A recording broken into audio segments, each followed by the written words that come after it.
বিনা স্বার্থে ভালোবাসা থাকে সদা যার মনে সুখে দুঃখে মুসিবতে আগলে রাখে মা প্রতিক্ষণে বিনা স্বার্থে ভালোবাসা থাকে সদা যার মনে সুখে দুঃখে মুসিবতে আগলে রাখে মা প্রতিক্ষণে সেই মায়ের ইয়াবুদা সেই মায়ের ইয়াবুদা ভোলা তো বুঝাবে না সারা দুনিয়া ঘুরে মায়ে সম্মান পাবে না সারা দুনিয়া ঘুরে মায়ে সম্মান পাবে না শর্ত ছাড়া এ দুনিয়ায় শর্ত ছাড়া এ দুনিয়ায় কেউ তো আপন হবে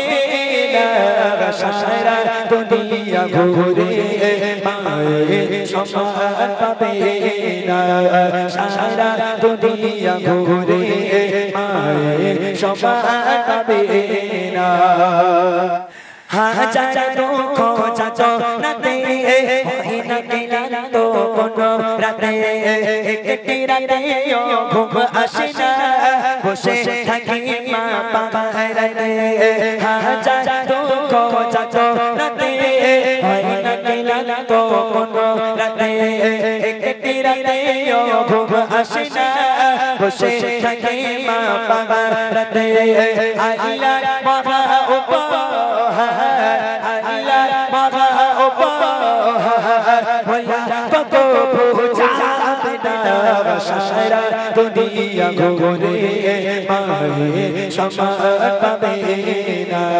সারা দুনিয়া ঘুরে মায়ে সম্মান পাবে না শর্ত ছাড়া এ দুনিয়ায় শর্ত ছাড়া এ দুনিয়ায় কেউ তো আপন হবে না সারা দুনিয়া ঘুরে মায়ে সম্মান পাবে না সারা দুনিয়া ঘুরে মায়ে সম্মান পাবে না সারা দুনিয়া ঘুরে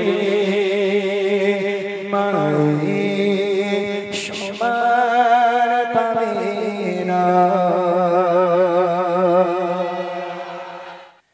আরবের বুকে জাহিলিয়াত যুগে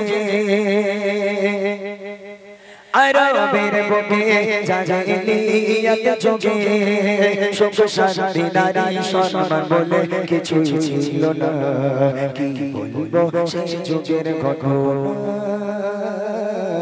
কি বলবো সেই যুগের ঘটনা আরবের বুকে জাহিলিয়াত যুগে আরবের বুকে জাহিলিয়াত যুগে সুখ শান্তি নারী সম্মান বলে কিছু ছিল না কি বলবো সেই যুগের ঘটনা কি বলবো সেই যুগের ঘটনা এক মানব প্রিয় নবীকে শোনা আছি হে নবী আমি গোগাই এক মানব প্রিয় নবীকে শোনা ডুবে আছি হে নবী আমি গোগাই কি কবে আমার পায় বলেন হে নবী আমায় কি কবে আমার পায় বলেন হে নবী আমায় পাবো কি ক্ষমা আমি নাকি ভুলের ক্ষমা খোদা দিল আমায় কোন শাসন দুনিয়ায় খোদা দিল আমায় কোন শাসন দুনিয়ায় নিজে হাতে করে দিলাম তারে মৃত্যু যন্ত্রণা কি বলবো সেই যুগের ঘটনা কি বলবো সেই যুগের ঘটনা আরবের বুকে জাহিলিয়াত যুগে আরবের বুকে জাহিলিয়াত যুগে সুখ শান্তি নারী সম্মান বলে কিছু ছিল না কি বলবো সেই যুগের ঘটনা কি বলবো সেই যুগের ঘটনা ইয়া রাসূলুল্লাহ রাসূলুল্লাহ ইয়া হাবিবাল্লাহ, আমি বিদেশে কাজে যাব। তখনকার লোক বাণিজ্যে যেত, বিদেশে কাজে যেত। আমি বিদেশে কাজে যাব, এমত অবস্থায় দেখলাম আমার স্ত্রী প্রেগনেন্ট, আমার স্ত্রী গর্ভবতী। আমি আমার স্ত্রীর কাছে গেলাম, হে আমার প্রাণপ্রিয় স্ত্রী, আমি 4 বছরের জন্য বিদেশে কাজে চলে যাচ্ছি। আমি যাবার পর যদি আমার কন্যা সন্তান হয়, আমাকে যেন খবর দিতে যেও না। খবরদার, যদি কন্যা সন্তান হয় আতুর ঘরের মধ্যেই তাকে গলা টিপে হত্যা করে ফেলো। আর যদি আমার পুত্র সন্তান, ছেলে সন্তান হয়, তাহলে সুখবরটা আমাকে দিও। এই কথা বলে স্বামী চলে গেল বিদেশে। স্বামী যাবার বেশ কিছুদিন পর ওই মা একটা সন্তান জন্ম দিল, কন্যা সন্তান। যেখানে বাঘের ভয় সেখানে সন্ধ্যা হয়। কন্যা সন্তান যেই দুনিয়ার আলো দেখলো, মা সন্তানের মুখের দিকে দেখছে, ফুলের মতো, চাঁদের কণার মতো যেন জল জল করছে একটা চেহারা। ওই মা ঝরনয়নে কাঁদে, আল্লাহ আমি আমার সন্তানের গলা কি করে টিপবো আল্লাহ, আমি এতদিন ধরে পেটের মধ্যে রেখেছিলাম, আজকের সেই ব্যথা বেদনার চোটে আজকের কতটা কষ্ট আমাকে সহ্য করতে হলো। বাচ্চার মুখের দিকে তাকায় আর আল্লাহর কাছে কান্নাকাটি করে। ওই মা মনে মনে করলো, যাকে স্বামী বিদেশে গেছে মানে 4-5 বছর বাড়ি আসবে না। এখন এই বাচ্চাকে যদি আমি চুপি চুপি মানুষ করি, কাউকে না জেনে যদি বড় করি, এই বাচ্চা 4 বছর এইরকম বাচ্চা একটা হয়ে যাবে। যখন এত বড় হয়ে যাবে, ওর বাপ বাড়ি আসবে, তখন আমার মেয়েকে আর মারতে পারবে না, মেয়ে বড় হয়ে যাবে, তখন মেয়ের প্রতি মায়া আসবে। এই বুদ্ধি খাটিয়ে কাউকে কোনো কথা না জানিয়ে মেয়েকে চুপি চুপি বড় করতে লাগলো, কাউকে মেয়ের কোনো সন্ধান দিল না। এইবার দেখেন কি হয়। স্বামী চলে গেল কাজে বিদেশে,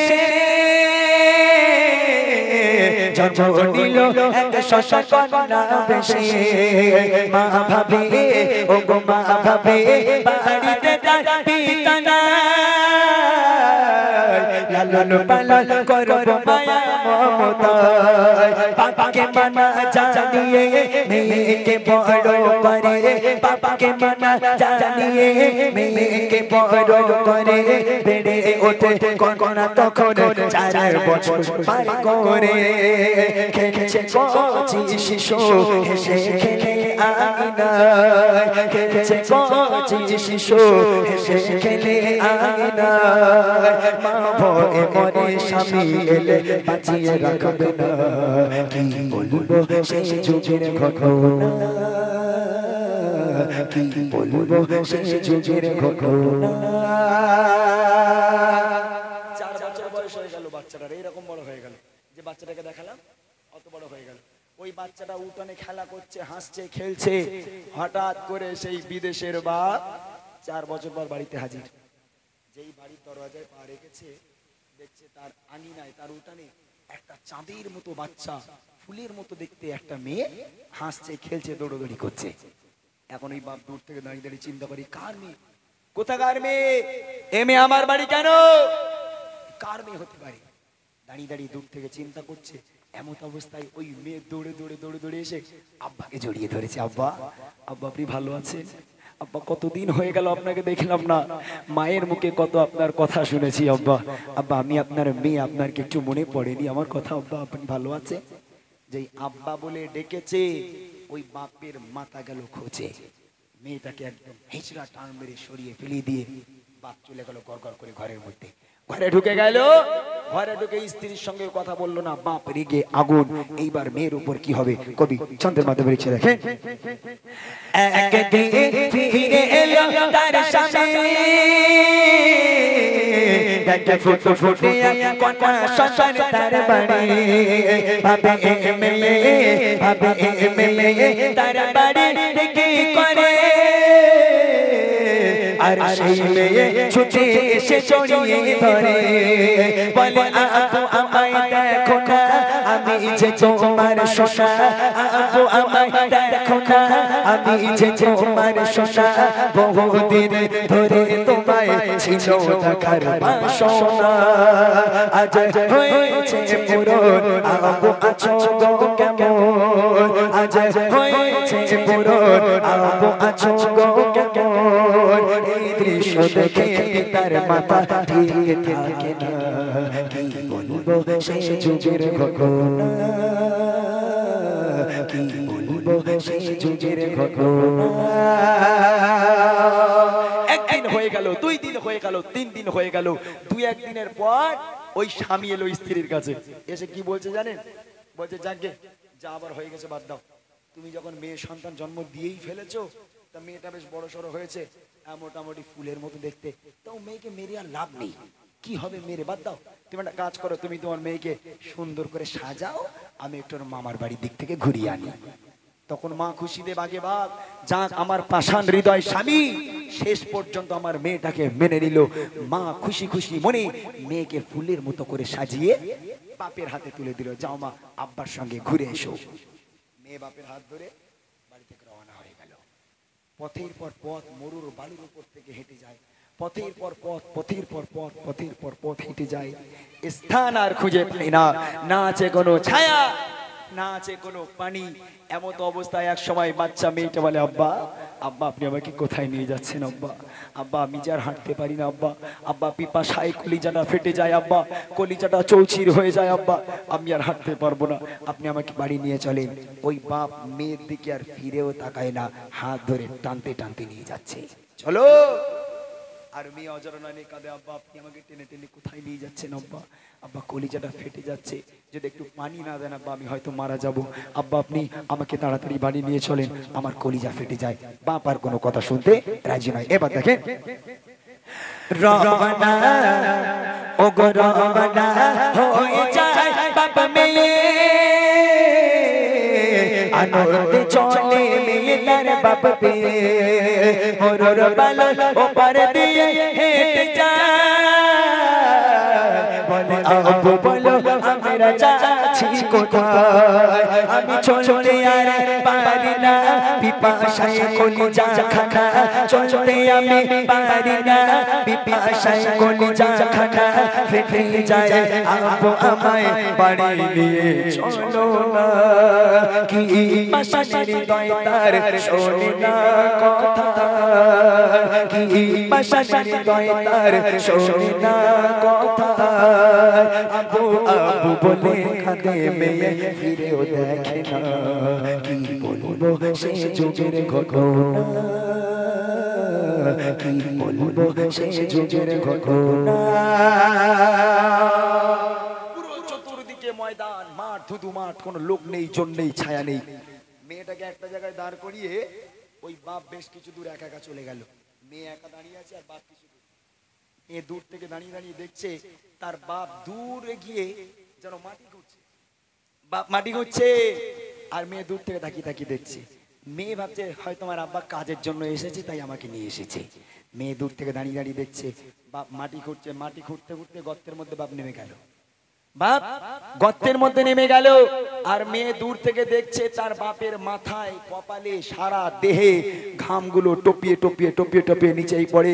ওই 4 বছরের কন্যা, ওই 4 বছরের মেয়ে সহ্য করতে না পেরে দৌড়ে দৌড়ে দৌড়ে দৌড়ে আব্বার কাছে চলে গেল। বাপ গর্তের মধ্যে নেমে গর্ত করে আর মেয়ে নিজের জামা দিয়ে বাপের মাথার ঘাম কপালের ঘামটা মুছে আর ওই বাপ ওই মেয়েকে গর্তে পুঁতবে বলে মাটি করে। আহা কি দৃশ্য! মেয়ে বাপের ঘাম মুছে দেয়, মেয়ের কষ্ট হচ্ছে, আমার আব্বা কাজ করছে, মাথা থেকে ঘাম টপিয়ে টপিয়ে পড়ে, মেয়ে নিজের জামা দিয়ে বাপের ঘামটা মুছে আর ওই বাপ ওই মেয়েকে গর্তে পুঁতবে বলে মাটি করে। এক মানুষ সমান মাটি খোঁড়া হয়ে গেল। এক মানুষ সমান মাটি খোঁড়ার পর আব্বা যান গর্ত থেকে উঠে ওই 4 বছরের মেয়েকে এবার মারতে লেগে গেল, প্রচন্ড মারতে লেগে গেল। মারতে মারতে মারতে মারতে জখম করে দিল। রক্তাক্ত করে দেবার পর ওই বাচ্চা মেয়েটাকে এক হিঁচড়া টান মেরে ওই 4 বছরের কন্যাকে গর্তের মধ্যে ফেলে দেয়। বাচ্চা মেয়েটা হাউ হাউ করে আর্তনাদ করে, আব্বা আব্বা আপনি আমাকে মারছেন কেন আব্বা? আমার কি দোষ আব্বা? আমি কি অন্যায় করেছি? আপনি আমাকে কেন মারেন আব্বা? আমি তো আপনার মেয়ে। আব্বা আপনি আমাকে মারবেন না, আমি সহ্য করতে পারছি না। বাপ মেয়ের কোনো কথা শুনি না। বাপ মাটি ফেলতে ব্যস্ত থাকে, বাপ মাটি ভর্তি করতে থাকে। মাটি ভর্তি করতে করতে করতে করতে মেয়ের গলা পর্যন্ত মাটির তলে, আর মাটির উপরে ভেসে আছে ফুলের মতো চাঁদের কণার মতো একটা মুখ ওই মাটির উপরে ভেসে আছে। ওই কচি মুখে আব্বা আব্বা বলে ডাকে, আব্বা আব্বা আপনি আমাকে মারবেন না আব্বা। আব্বা আপনি যদি না চান আমি কখনো আপনাকে আব্বা বলে ডাকবো না, কখনো আপনার বাড়িতে যাব না, আপনাদের থেকে অনেক দূরে চলে যাব আব্বা। আব্বা আপনি আমাকে মারবেন না আব্বা, এই মুখটা বেঁচে আছে শুধু আব্বা। আব্বা আপনি আমাকে ছেড়ে দেন, আপনাদের থেকে অনেক দূরে চলে যাব। বাপ মেয়ের কোনো কথা শুনতে রাজি নয়, বাপ মাটি ভর্তি করতে ব্যস্ত থাকে। এবার দেখেন, মেয়েকে একা ফেলে তার পিতা খুঁড়ছে মাটি না বলে কোনো কথা মেয়ে তার ও গো মেয়ে তার পিতার খা মুছে যায় আর আপন মনে পিতা মাটি খুঁড়ে যায় এক মানুষ মাটি খুঁড়ে পিতা মেয়ের হাত ধরে এক মানুষ মাটি খুঁড়ে পিতা মেয়ের হাত ধরে টেনে টেনে দিল ফেলে মেয়ে যায় গর্ভে পড়ে কাঁদে কচি সোনা আব্বু আমায় মেরো না কাঁদে কচি সোনা আব্বু আমায় মেরো না মাটি চাপা দিতে থাকে মেয়ে কথা শোনে না কি বলবো সেই যুগের ঘটনা কি বলবো সেই যুগের ঘটনা আব্বা আব্বা বলে কাঁদে আব্বা আব্বা আপনি আমাকে ছেড়ে দেন আপনি যদি না চান কখনো আপনার বাড়িতে যাব না আব্বা কখনো আমি আমার মায়ের মুখটাও দেখতে যাব না আব্বা আব্বা আপনি আমাকে ছেড়ে দেন কখনো আপনাকে আব্বা বলে ডাকবো না আপনার পরিচয় কাউকে দেব না আব্বা আপনাদের থেকে অনেক দূরে চলে যাবো আব্বা ছেড়ে দেন আহা কি পাষাণ হৃদয় ওই বাপ মেয়ের কোনো কথা শুনতে রাজি নয় এইটুখানি মুখ বার হয়েছিল মাটির উপরে আজকের ওই মুখে ওই কচি মুখে বাপ মারতে মারতে মারতে মারতে একেবারে শেষ আব্বা ডাকখানা মাটির তলায় পুঁতে দিল চিরজনমের মতো ওই 4 বছরের কন্যা মাটির তলায় দাফন হয়ে গেল কি দৃশ্য তখনকার পিতারা এমন হতে পারে সেই জাহিলিয়া যুগ যে যুগে কোনো শান্তি ছিল না যে যুগে হানাহানি খুনোখুনি রাহাজানি ব্যভিচারী আজকের প্রত্যেকটা যত খারাপ কাজ ছিল সেই যুগে আজকের এই সব খারাপ কাজে মানুষ লিপ্ত থাকতো ওই 4 বছরের কন্যাও রেহাই পেল না তাই কবি লিখছে মেয়েকে একা ফেলে তার পিতা খুঁড়ছে মাটি না বলে কোনো কথা মেয়ে তার ও গো মেয়ে তার পিতার খা মুছে যায় আর আপন মনে পিতা মাটি খুঁড়ে যায় এক মানুষ মাটি খুঁড়ে পিতা মেয়ের হাত ধরে এক মানুষ মাটি খুঁড়ে পিতা মেয়ের হাত ধরে টেনে টেনে দিল ঠেলে মেয়ে যায় গর্ভে পড়ে কাঁদে কচি সোনা আব্বু আমায় মেরো না কাঁদে কচি সোনা আব্বু আমায় মেরো না মাটি চাপা দিতে থাকে মেয়ে কথা শোনে না কি বলবো সেই যুগের ঘটনা কি বলবো সেই যুগের ঘটনা ইয়া রাসূলুল্লাহ ইয়া হাবিবাল্লাহ আমি আমার মেয়েকে এইভাবে দাফন করেছি ইয়া রাসূলুল্লাহ এই গুনাহ কি আমার কখনো ক্ষমা হবে সেই দিন আল্লাহ রাসূল এত কান্না কেঁদেছিল নবীর চোখের পানিতে দাড়ি মোবারক ভিজে পানি টপিয়ে টপিয়ে পুরো পিরহান মোবারক খানা আল্লাহ রাসূলের একেবারে চোখের পানিতে ভিজে গেল সেই দিন থেকে আমার আপনার নবী মেয়েদের সম্মানকে অনেক বাড়িয়ে দিয়েছে এবং বলেছে আল্লাহ রাসূল বলেছে যার বাড়িতে কন্যা সন্তান জন্ম নেবে যার বাড়িতে মেয়ে সন্তান জন্ম নেবে আল্লাহ পাকের রহমত এবং বরকত তার বাড়িতে পরিপূর্ণ হয়ে যাবে জোরে বলুন না সুবহানাল্লাহ কত শ্বশুর শাশুড়ি আছে ভাই নিজে চোখে দেখা কত শ্বশুর শাশুড়ি আছে বৌমা এই করছে ভাই চুপ কত শ্বশুর শাশুড়ি আছে যদি বৌমা হাসপাতালে একটা মেয়ে সন্তান জন্ম দেয় শাশুড়ি ছেলের ফোন করে এই দা খবরদার যাবি না কেন মা কি হয়েছে বলে চেয়েছিলাম ছেলে হয়েছে মেয়ে খবরদার যাওয়ার দরকার নেই বউর বাপ মা দেখে নেবে ও মেয়ে হলি 3 লাখ টাকা চলে যাবে তো ছেলে হলি তো বাঁচতো আল্লাহ রাসূল বলছে তোমার মেয়ে সন্তান যদি জন্ম নেয় মুখকে হেলিও না অবহেলা করো না তোমার কন্যা সন্তান তোমার মেয়ে সন্তান যদি তোমার ঘরে থাকে আল্লাহর রহমত এবং বরকত সব সময় তোমার বাড়িতে পরিপূর্ণ থাকবে খবরদার মেয়ে হয়েছে বলে জানো তুমি আজকে তাকে অবহেলা করো না শেষ কথায় কবি লিখছে দেখেন মাটির তলে দেহ মুক্তি পার করে কেঁদে কেঁদে বলে আপু দাও ছেড়ে শেষবার ও গো শেষবার মাকে দেখতে দাও না আর মাটি চাপা দিয়ে দিল মুখখানা আহা কি পাশানের হৃদয় একটু কি দয়া না হয় কি পাশানের হৃদয় একটু কি দয়া না হয় এই কথা শুনে প্রিয় নবীর কেঁদে বুক ভেসে যায় বলে নবী আকেরা তোমার কন্যা শশায় বলে নবী আকেরা তোমার কন্যা শশায় ঘরের রহমত বরকত সবই অবহেলা করো না কি বলবো শেষ যুগের ঘটনা কি বলবো শেষ যুগের ঘটনা আরবের বুকে জাহিলিয়াত যুগে আরবের বুকে জাহিলিয়াত যুগে সুখ শান্তি নারী সম্মান বলে কিছু ছিল না কি বলবো শেষ যুগের ঘটনা কি বলবো শেষ যুগের ঘটনা কি বলবো শেষ যুগের ঘটনা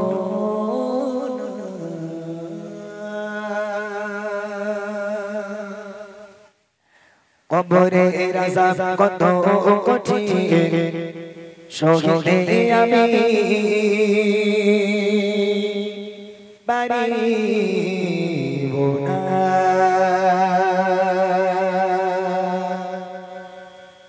কবরে আযাব কত কঠিন সহিতে আমি পারিব না কবরে আযাব কত কঠিন সহিতে আমি পারিব না দুজনা কত কঠিন সহিতে আমি পারিব না ও দয়া আমার হে রবি ও দয়া আমার হে রবি চাই যে শুধু তোমার করুণা কবরে আযাব কত কঠিন সহিতে আমি পারিব না দুজনা কত কঠিন সহিতে আমি পারিব না ও দয়া আমার ও দয়া আমার হে রবি ও দয়া আমার হে রবি চাই যে শুধু তোমার করুণা কবরে আযাব কত কঠিন সহিতে আমি পারিব না দুজনা কত কঠিন সহিতে আমি পারিব না পালখানা আসবে সবার দারে সবার জানা মসজিদের ওই পালখানা আসবে সবার দারে সবার জানা বড়ই পাতা আর গরম পানি বড়ই পাতা আর গরম পানি শেষে গোসল দিবে সবার জানা গোসল শেষে সাদা কাফনে গোসল শেষে সাদা কাফনে চির বিদায় দেবে মোনা কবরে আযাব কত কঠিন সহিতে আমি পারিব না তো যন্ত্রণা কত কঠিন সহিতে আমি পারিব না ও দয়া আমার হে রবি ও দয়া আমার হে রবি চাই যে শুধু তোমার করুণা কবরে আযাব কত কঠিন সহিতে আমি পারিব না দুজনা কত কঠিন সহিতে আমি পারিব না ধরে নেন আজরাইল এসে গেল আজরাইল এসে বলছে এই চলো কোথায় যাব ভাই তোমার মউতের ডাক এসে গেছে যেতে হবে এখন তখন তোমার মনে পড়বে যে আমার তো নামাজ পড়া হলো না কোনোদিন রোজা রাখতে পারিনি কবরে গিয়ে কি জবাব দেব তখন যদি আজরাইলকে বলি ভাই 2000 টাকা জমগেছি ভাই এই 2000 টাকা তোমারে দিচ্ছি এই 2000 টাকা রাখো আমার দুটো দিন সময় দাও একদম সকাল থেকে ভোর পর্যন্ত দুদিন খালি ইবাদত করি আজরাইল বলবে ঠিক আছে ভাই 2000 টাকা দে যা দুদিন সময় দিচ্ছি ইবাদত কর বলবে ঘুষ নেবে আলে আজকের মানুষ কেন বুঝে না মানুষ কোথায় চেতনা কেন জাগে না কেন আজকের নামাজের প্রতি তোমাদের মন বসে না এই গজলের মেহফিল দিয়ে ওয়াজ দিয়ে কোনো বক্তা তোমাদের জান্নাতে নিয়ে যেতে পারবে না কোনো শিল্পী তোমাদের জান্নাতে নিয়ে যেতে পারবে না এরকম মেহফিল তোমাদের জান্নাতে নিয়ে যেতে পারবে না যদি আল্লাহর ঘরকে তোমরা আজকের ভর্তি না করো তাহলে কি হবে মেহফিল দিয়ে কি হবে জলসা দিয়ে? আজকের গজল শুনবেন ফর জেগে উঠতে পারবেন না, কাল জলসা শুনবেন একটা দুটো পর্যন্ত জলসা হবে, বাড়ি গিয়ে ঘুমাবেন মোষের মতন একদম সেই সকাল 10টার সময়। তাহলে জলসা লাভ কি হলো? ভক্তরা এসে বলবে নামাজ পড়ো, তারা বলবে নামাজ পড়ো, রোজা করো। মৌত এসে গেল, যখন কবরে শোয়াবে বিসমিল্লাহি ওয়া আলা মিল্লাতি রাসূলিল্লাহ বলে কবরে শোয়ানো হবে, সবাই 40 কদম চলে যাবার পর মুনকার নেকির ফারিস্তারা নেবে, ওঠ ওঠো। সারা জীবন নাফরমানি করেছো, খালি জুম্মার নামাজ পড়েছো, আর দিনগুলো বাকি দিনগুলো কি করেছো? বলো তোমার রবকে, তোমার নবীকে, তোমার ধর্ম কি বলো? ঈমান আমল থাকলে বলতে পারবো, ঈমান আমল যদি না থাকে হায় আফসোস, হায় আফসোস, আমি কিচ্ছু জানি না। তোমরা কাছে আসবে না, তোমরা সরে যাও, তোমরা দূরে সরে যাও, তোমরা আমার কাছে এসো না, তোমাদের চেহারা দেখে ভয় হয়, তোমরা দূরে সরে যাও। কথাই বলে মুনকার নেকির ফারিস্তাদের সওয়ালের জবাব এত কঠিন হবে, মুনকার নেকির ফারিস্তাদের চেহারা এত কঠিন হবে, ওই মুনকার নেকির ফারিস্তাদের চেহারা দেখে আর সওয়ালের জবাবে তোমার মরা গায়ের লোম পর্যন্ত খাড়া হয়ে যাবে। সে ভয় কি আছে তোমার? যাও, এখনো হুড়ে হুড়ে বেড়াও, এখনো দুনিয়ার আয়েশারাম নাও, মসজিদে তোমাদের যাওয়া লাগবে না, ওয়াজ আর গজল মাহফিল দিয়ে তোমাদের জান্নাত হয়ে যাবে। খবরদার ভাই, অনুরোধ জানাচ্ছি, নামাজ ছাড়া কোনো গতি নেই। তাই কবি লিখছে, আসবে কাছে সালাম করিতে তোমার কাছে, আসবে কাছে সালাম করিতে তোমার পাশে, সেই সওয়ালের সঠিক জবাব, সেই সওয়ালের সঠিক জবাব আমাকে ভুলিয়ে দিও না। কবরের আযাব কত কঠিন, সইতে আমি পারিব না, দুজন কত কঠিন, সইতে আমি পারিব না। ও দয়াময় হে রবি, ও দয়াময় হে রবি, চাইতে শত বকরা, কবরের আযাব কত কঠিন, সইতে আমি পারিব না, দুজন কত কঠিন, সইতে আমি পারিব না। কবরের আলো জেলে সাবিছু সব দূরে ফেলে, আধার কবরের আলো জেলে সাবিছু সব দূরে ফেলে, বেহেশত হতে আমার লাগে, বেহেশত হতে আমার লাগে, দিও ফুলের বিছানা, কবরের আযাব কত কঠিন, সইতে আমি পারিব না, দুজন কত কঠিন, সইতে আমি পারিব না। ও দয়াময় হে রবি, ও দয়াময় হে রবি, চাইতে শত বকরা, কবরের আযাব কত কঠিন, সইতে আমি পারিব না, দুজন কত কঠিন, সইতে আমি পারিব না, কবরের আযাব কত কঠিন, সইতে আমি পারিব না, দুজন কত কঠিন, সইতে আমি পারিব না, সইতে আমি পারিব না।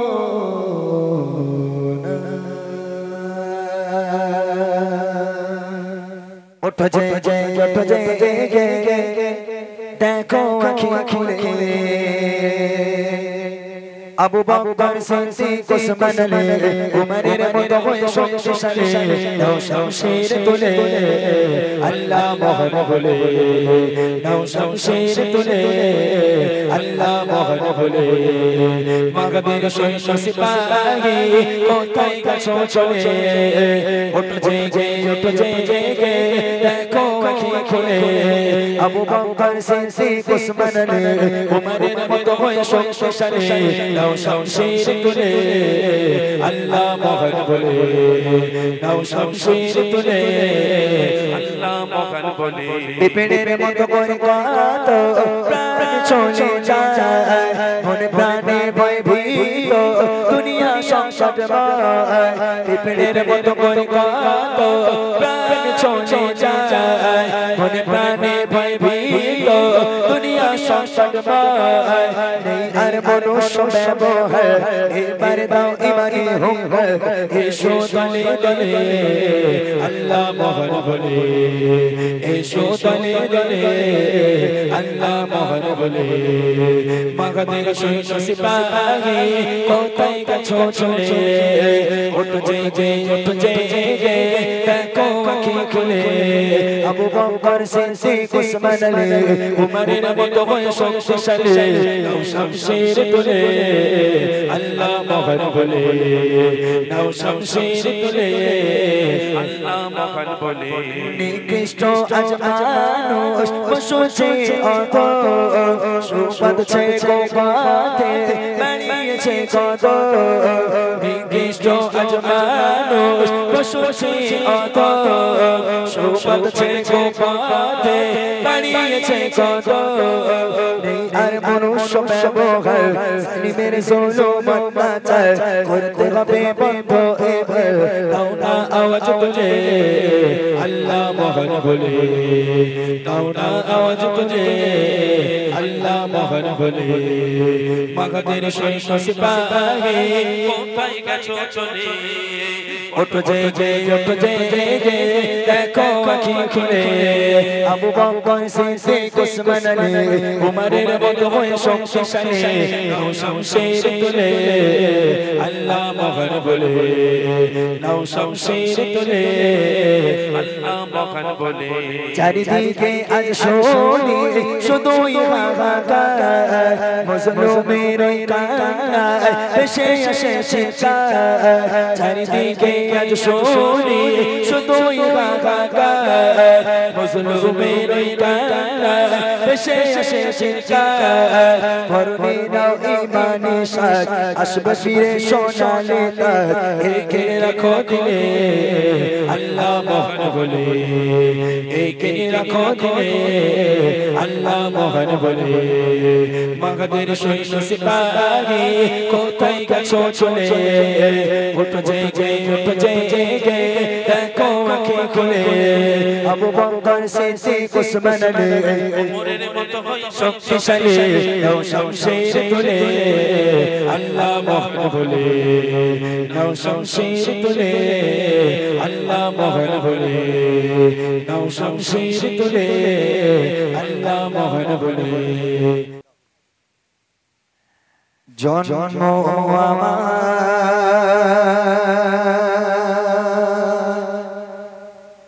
ইয়া রাসূলুল্লাহ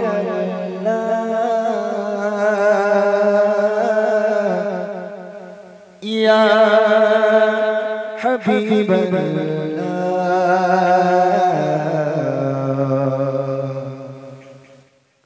জন্ম আমার নবী যুগে হলে কেমন হতো জন্ম আমার নবী যুগে হলে কেমন হতো জন্ম আমার নবী যুগে হলে কেমন হতো তো নয়নের রাসূল পাক দেখলে কেমন হতো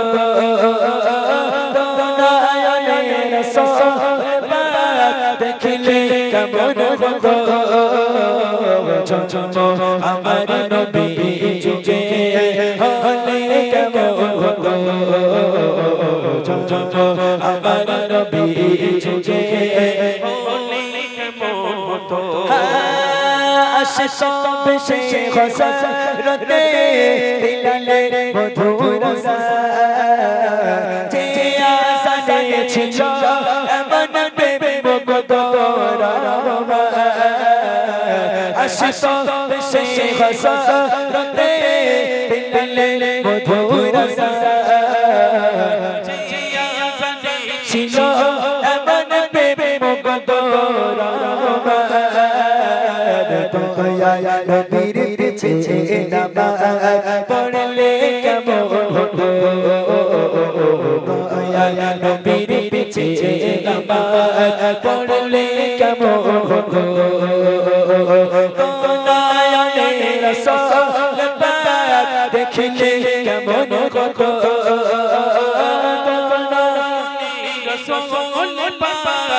দেখলে কেমন হতো চলো আমার নবী যুগে হলে কেমন হতো চলো আমার নবী যুগে হলে কেমন হতো দিনে কত আলো চঞ্চায় থাকতাম আমিও সামনে রাসূল পাক হতো পাশে সাহাবা দিনে কত আলো চঞ্চায় থাকতাম আমিও সামনে রাসূল পাক হতো পাশে সাহাবা উমর উসমান আলী সঙ্গী কেমন হতো উমর উসমান আলী সঙ্গী কেমন হতো নয়নের রাসূল পাক দেখলে কেমন হতো নয়নের রাসূল পাক দেখলে কেমন হতো চলো আমার নবী যুগে হলে কেমন হতো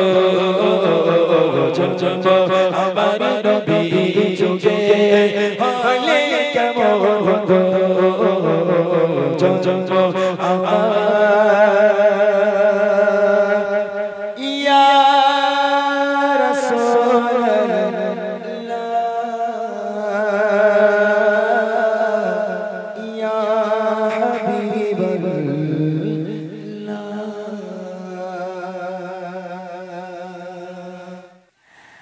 হোসেন হাসান বলে নানা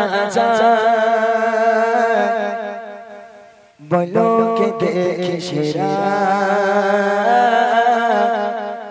দো জাহানের বাদশা নাকি দুই নয়নের তারা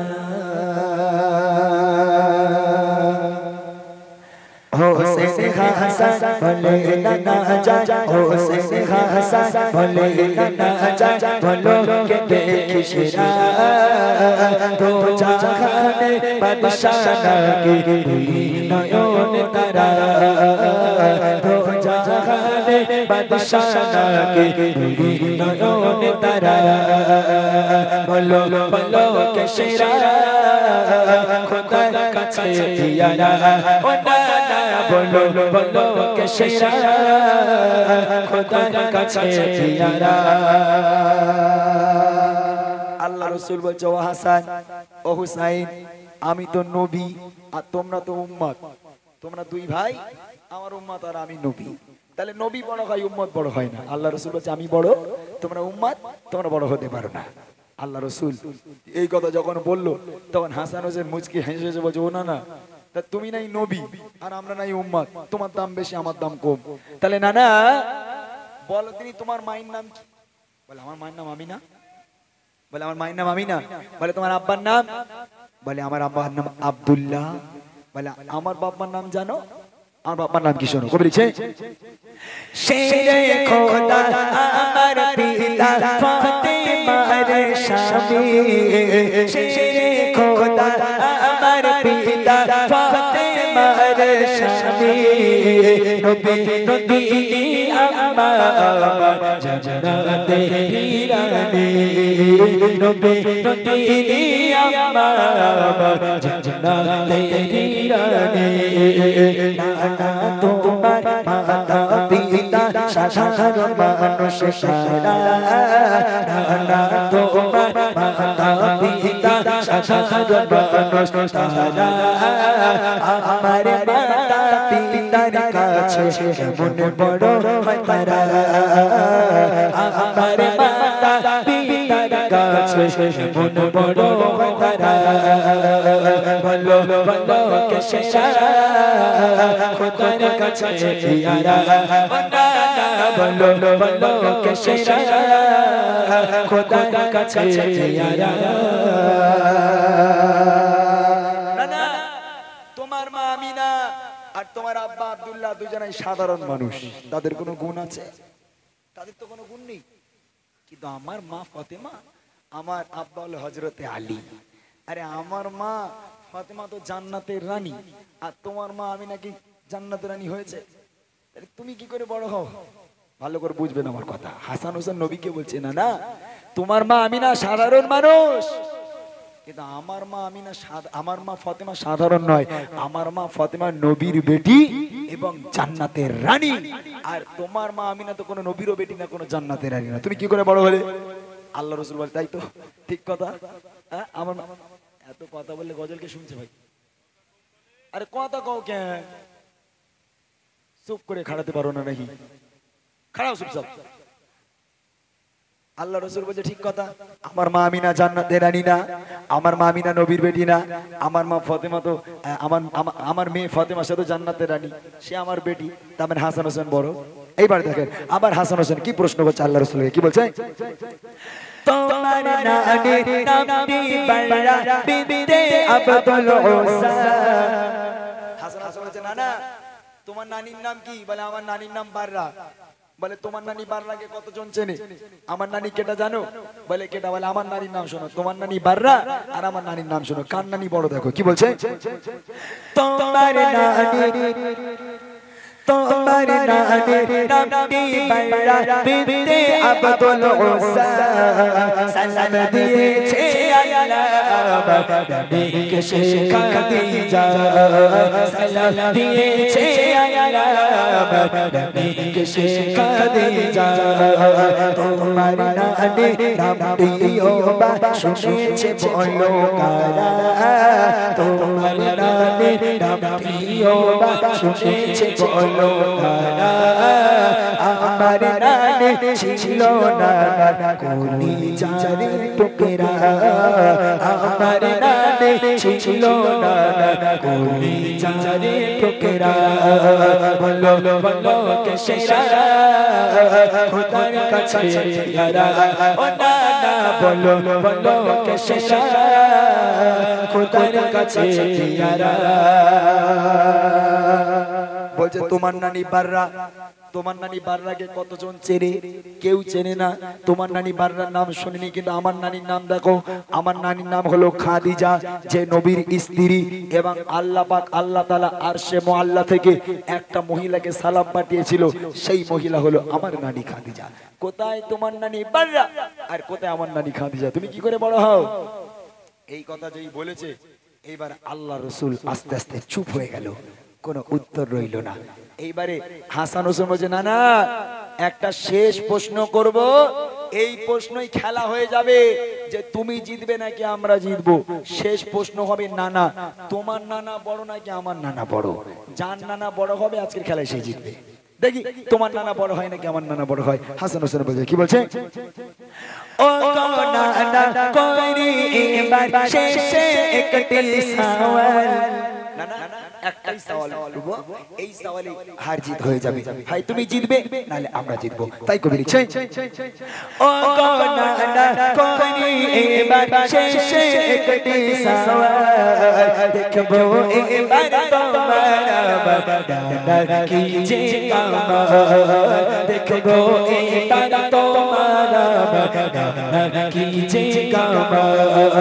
ও নানা করি এবার, ও নানা করি এবার শেষে একটি সওয়াল, দেখবো এবার তোমার বাদানা কি যে কামাল, দেখবো এবার তোমার বাদানা কি যে কামাল। তোমার নানা কেউ চেনে না শুনেনি নাম কোনদিন, তোমার নানা কেউ চেনে না শুনেনি নাম কোনদিন।